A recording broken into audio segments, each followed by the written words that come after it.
2026-yil o'zbek futboli tarixida oltin harflar bilan yoziladigan yil bo'ldi. O'zbekiston milliy terma jamoasi ilk bor FIFA Jahon chempionatida qatnashib, millionlab muxlislarning ko'p yillik orzusini ro'yobga chiqarmoqda. Biroq bu muvaffaqiyat ortida oson bosib o'tilmagan yo'l, og'ir sinovlar va unutilmas voqealar mujassam. Ayniqsa O'zbekiston futboli tarixida shunday bir kun borki, uni eslash har doim og'riqli. 1979-yilning 11-avgust sanasi o'zbek futbol jamoatchiligi uchun qora harflar bilan yozib qo'yilgan. Shu kuni Paxtakor bir varakayga 17 nafar jamoa a'zosidan ayrilgan. Bugun ushbu jamoaning tashkil etilishi va dahshatli hodisada halok bo'lgan tarkibi haqida so'z yuritamiz.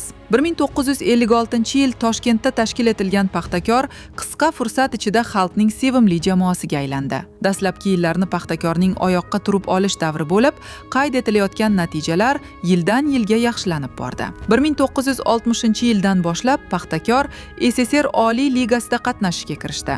Bosh murabbiylikka Aleksandr Keller taklif etildi. Kuchlilar ligasidagi ilk o'yinini 9-aprel kuni Toshkentda Moskvaning Torpedo klubiga qarshi o'tkazdi. 1969 va 1970-yillarda jamoa 16 va 13-o'rinlarni egalladi. 1971-yillardagi murabbiylar almashinuvi natijasida Paxtakor 1-ligaga tushib ketdi. Keyingi mavsumda Solovyov jamoani yana yuqori ligaga qaytardi.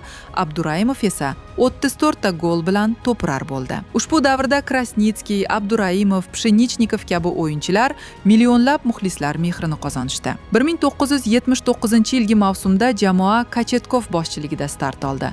Lekin chempionat o'rtalarida qayd etilgan qoniqarsiz natijalar sababli uning o'rnida Oleg Bazilevich ish boshladi. Shundan so'ng Paxtakor birinchi tur oxirida raqiblarni ketma-ket mag'lubiyatga uchratdi va turnir jadvalida yuqorilay boshladi. Ammo 11-avgust kuni yuz bergan mash'um fojia jamoamizning 17 nafar a'zosini hayotdan olib ketdi. Butun xalqning aza tutishiga sabab bo'lgan ushbu hodisa Ukrainadagi Dneprodzerzhinsk shahri osmonida sodir bo'lgan. Toshkent vaqti bilan soat 13:35 o'tganda Toshkent, Gurev, Donetsk, Minsk reysida parvoz qilayotgan Tu-134 samolyoti Chelyabinsk, Kishinyov reysini bajarayotgan shu rusumdagi boshqa Tu-134 samolyoti bilan to'qnashib ketdi. Halokat to'g'risida birinchi bo'lib o'sha payt havoda bo'lgan An-2 samolyoti ekipaji xabar beradi. Kurilovka hududida qulayotgan samolyot qismlari ko'zga tashlanmoqda.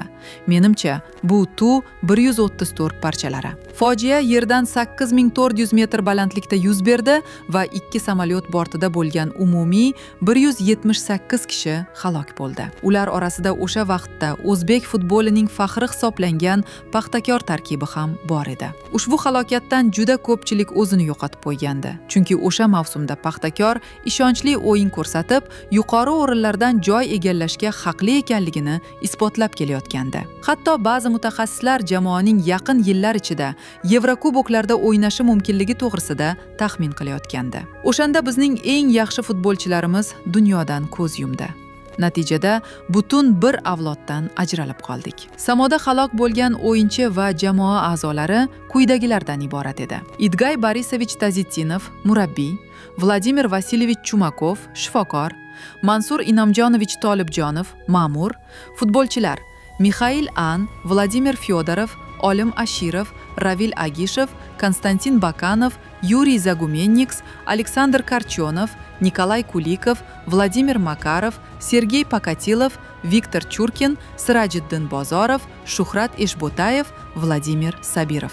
Halokat dispetcherlarning xatosi tufayli sodir bo'lgan. Voqeadan 9 oy o'tib, 2 dispetcher, Jukovskiy va Sumskoy ustidan sud hukmi o'qildi. Ular umumiy rejimda 15 yildan ozodlikdan mahrum etildilar. Oradan qariyb yarim asr o'tdi. Bugun O'zbekiston bayrog'i jahon chempionatida hilpirar ekan, biz nafaqat bugungi qahramonlarni, balki o'zbek futbolining rivoji yo'lida jon fido qilgan insonlarni ham yodga olamiz. Chunki tarixiy yutuqlar faqat bugunning mehnati bilan emas, balki kechagi avlodlarning fidoyiligi evaziga bunyod bo'ladi.